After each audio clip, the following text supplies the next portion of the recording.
ఈ రోజున మంగళగిరిలో తిరిగి వైఎస్ఆర్ కాంగ్రెస్ పార్టీని గెలిపించడానికి మూడవసారి నేను తిరిగి వైఎస్ఆర్ కాంగ్రెస్ పార్టీలోకి జగన్మోహన్ రెడ్డి గారి దగ్గర చేరడం జరిగింది.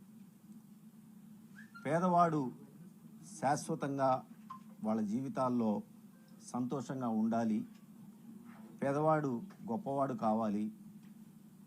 ప్రతి మధ్యతరగతి కుటుంబంలో కూడా ఎస్సీ, ఎస్టీ, బీసీ, మైనార్టీలు అందరూ కూడా వాళ్ళ జీవితాల్లో వెలుగులు నింపడానికి జగన్మోహన్ రెడ్డి గారు చేస్తున్నటువంటి కార్యక్రమాల్లో ఒక 2 నెలల కాలం పాటు నేను పక్కకు వైదొలిగినటువంటి పరిస్థితి నుంచి మళ్ళీ తిరిగి ఆ జగనన్న బాటలో నడవాలి అని చెప్పేసి నేను నిశ్చయించుకొని తిరిగి రావడం జరిగింది.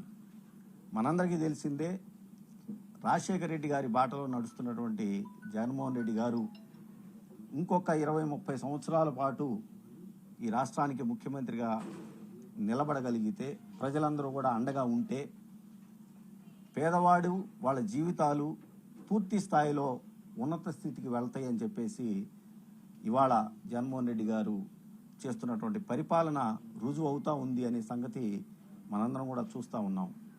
వైనాట్ 175లో నేను కూడా భాగస్వామిని కావాలని, అదేవిధంగా 25కి 25 పార్లమెంటు స్థానాలు కూడా తిరిగి వైఎస్ఆర్ కాంగ్రెస్ పార్టీ కైవసం కావటానికి నా వంతు కృషిగా నేను పనిచేస్తూ ఇవాళ జగన్మోహన్ రెడ్డి గారికి చాలా స్పష్టంగా చెప్పుకోవడం జరిగింది.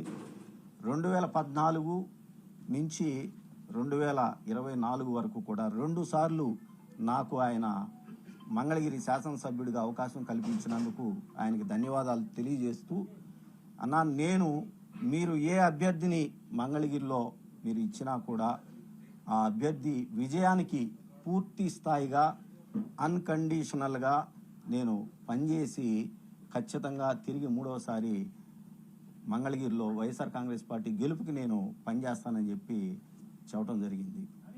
ఇటువంటి పరిస్థితుల్లో ఇక నుంచి అన్నకి నేను చెప్పడం కూడా జరిగింది, పేదవాడికి ఏ విధంగా అయితే ఈ రోజున జరుగుతున్న అదే ప్రతిపక్షాలన్నీ కూడా చూసాం. 2009లో రాజశేఖర రెడ్డి గారి మీద ప్రతిపక్షాలన్నీ కూడా ఏకమయ్యి ఏ విధంగా అయితే మరి రాజకీయంగా వచ్చినాయో ఆ రోజున ప్రజలందరూ కూడా రాజశేఖర రెడ్డి గారికి అండగా నిలబడ్డారు.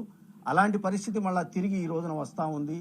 ఈ రాష్ట్రంలో పేదవాడికి మంచి జరగకూడదు, మధ్యతరగతి వాడికి ఎవరు అండగా ఉండకూడదు, మధ్యతరగతి వాళ్ళు ఎస్సీ, ఎస్టీ, బీసీ, మైనార్టీలు ఎవరు కూడా రాజకీయంగా, ఆర్థికంగా, సామాజికంగా ఎదగకూడదు అని చెప్పేసి ఈ ప్రతిపక్షాలన్నీ కూడా చేస్తున్నటువంటి ప్రయత్నాన్ని తిరిగి ఎండగట్టాలి, వాటికి ఎదురుగా నిలబడాలి అని చెప్పేసి భావిస్తూ జగన్మోహన్ రెడ్డి గారి సారథ్యంలో అన్కండిషనల్గా పనిచేయడానికి, అదేవిధంగా మంగళగిరిలో మళ్ళా చెప్తా ఉన్నాం, తిరిగి 2024లో కూడా నేను వైఎస్ఆర్ కాంగ్రెస్ పార్టీ అభ్యర్థి గెలుపుకి నేను కృషి చేస్తాను, పనిచేస్తానని చెప్పి తెలియజేసుకుంటూ, 19లో ఒక ఓసీ చేతిలో ఏ విధంగా అయితే తెలుగుదేశం పార్టీ నారా లోకేష్ గారు ఓడిపోయారో రాసిపెట్టుకుండి, మళ్ళా 24 ఎన్నికల్లో బీసీ సామాజిక వర్గానికి చెందినటువంటి అభ్యర్థి చేతిలో నారా లోకేష్ గారి ఓటమి ఖాయమని చెప్పేసి ఈ సందర్భంగా తెలియజేసుకుంటా ఉన్నాను.